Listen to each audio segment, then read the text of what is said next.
Do you buy vinyl?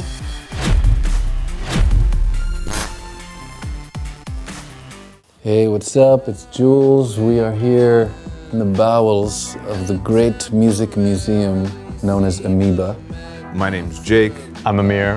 Hi, I'm Jeff. Hi, it's Alex. Beardo, the trailer park hero. Welcome. It would be a lie. Deal with it. If I told you the truth, it would be a lie. Well, I don't know what the hell this is, but how do you not get this record? Pretty cool looking. And then the back, looking forward to getting to know you later, Kingsley Bucknor. I wonder if they considered that for the front. It looks like it's gonna be pretty funky. Yeah. I don't know what to say. When I look in your eyes. Jacqueline Dupree playing the Elgar Cello Concerto. It's a great piece of music, but she was 16 when she recorded this.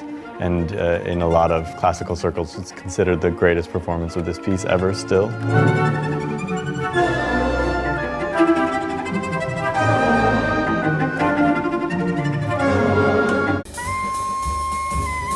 India is my favorite track on this.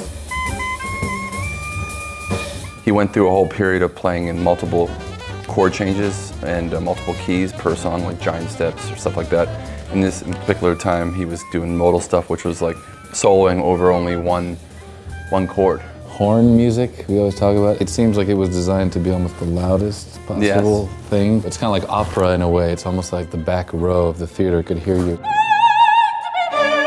It was always hard to solo after a horn player because they could get so loud and aggressive with it. And on one I thought he's playing a soprano, which is a little different than mostly tenors or altos. So this has a more of a whiny sound. You might be familiar with Kenny G. But like, I like Coltrane the most on the soprano, probably when he was doing in this period, just because it sounds like he's crying through the instrument, you know?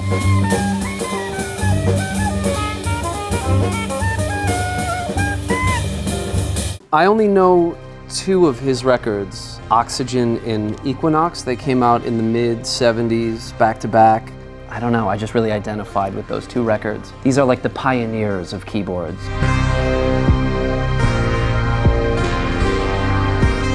In electronic music, so you hear like the early stages of that kind of music, and it's exciting.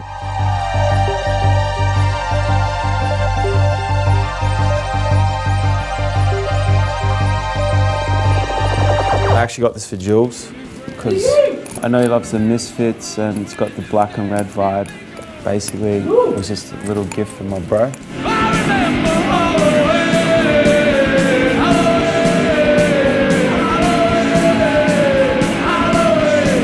The thing is, I never knew how to shop at a record store. I would always just get all my music from friends. It was like a filtering process, and I kind of still do it today. I saw this hanging. It just has a crazy vibe. It's almost like you'd see it in some like weird fast food little restaurant, you know, where they have like weird random celebrities autographed. There's a lot of like interesting choices. Anyway, my son's really into David Bowie, so I thought this would fit in my luggage.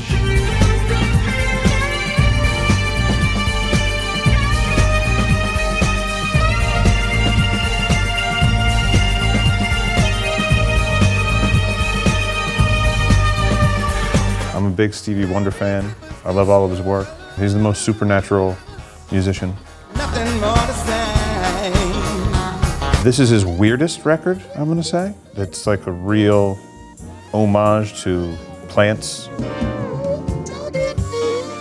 Songs like Earth's Creation, Venus Flytrap, and The Bug. On this one, I don't know if he played everything, but he played them most. You can tell for sure. Yeah, it's really weird.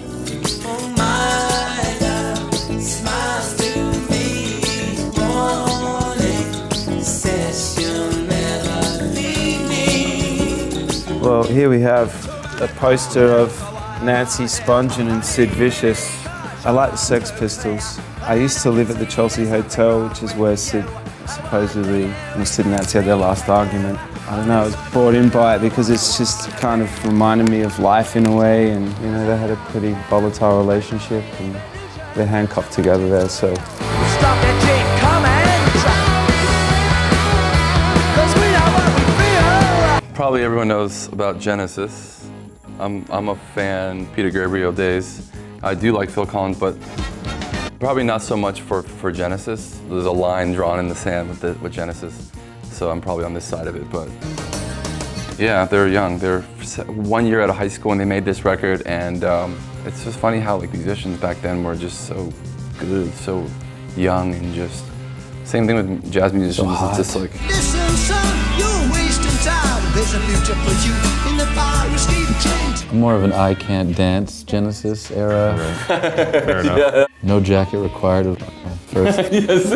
Really want to skip maybe the first 10 years. It's fine, I understand. I do get it.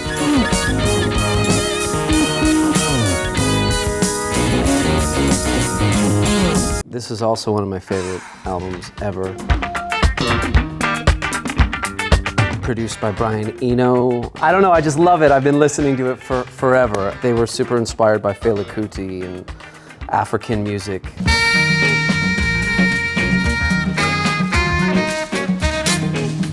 I guess the biggest song on this record is Once in a Lifetime, and there's just a really awesome progression to the record. It's one of those kinds of things that starts out like very upbeat and up-tempo and just progresses just really naturally into just like a slow, dirgy, dark conclusion. This is another one that I can just turn on like all the time and never gets old.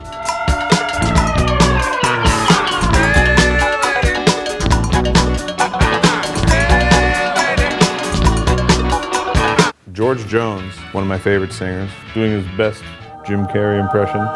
I love him. I don't really listen to much country music, but he is just, there's something about how he sings. I think there's something wrong with him. Like he's fucking incredible. But wrong's what I do best. One of his songs, what Her Name Is, it's not on this record, but check it out. George Jones, Her Name Is. It's one of the most like wise and funny and cool songs. Her name is, her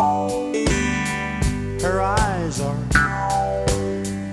Ridiculous, but it's magical.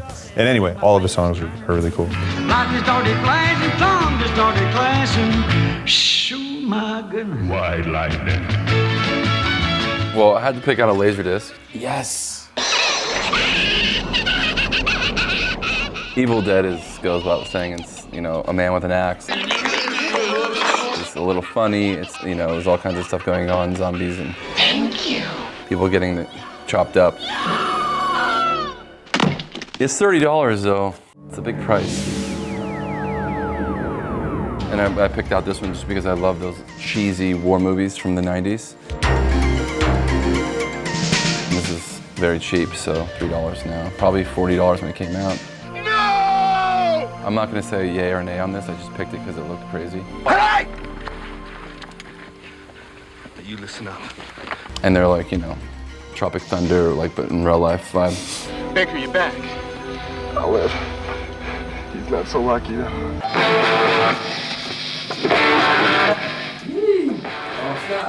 Exactly.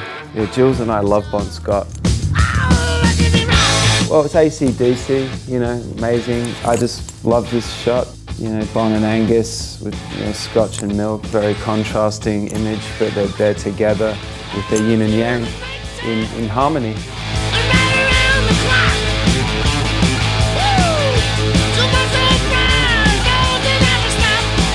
This is a Jim Hall and Art Farmer record. I got this mainly because Jim Hall's on it and see someone I'm kind of new to, and there's an old record called The Sound of Jazz that was an old CBS like broadcast record where Jimmy Jufrey played, who was a saxophone clarinetist, and Jim Hall was his guitarist. The style of guitar was just really unique and made an impression on me, and so I've tended to try and buy Jim Hall records whenever I see them and one looks interesting like this one does. I don't know what it sounds like at all, actually.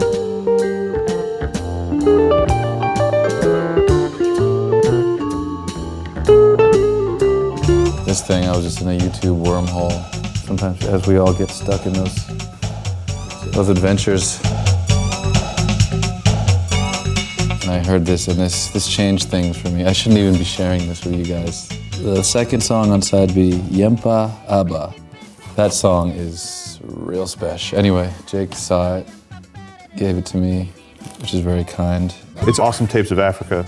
That man He's a hero of mine. He has unearthed and brought so much good music into my life. Support that label. That's some of the coolest shit in the world.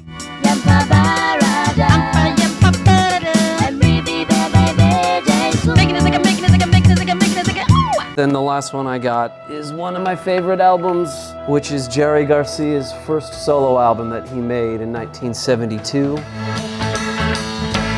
And he played everything on this record except the drums. Bill Kreutzmann, who plays drums in The Dead, played the drums. There's a lot of my favorite songs on this album.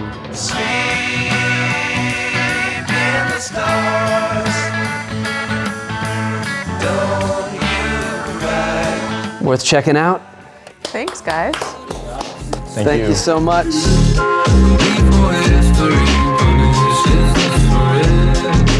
You wanna see what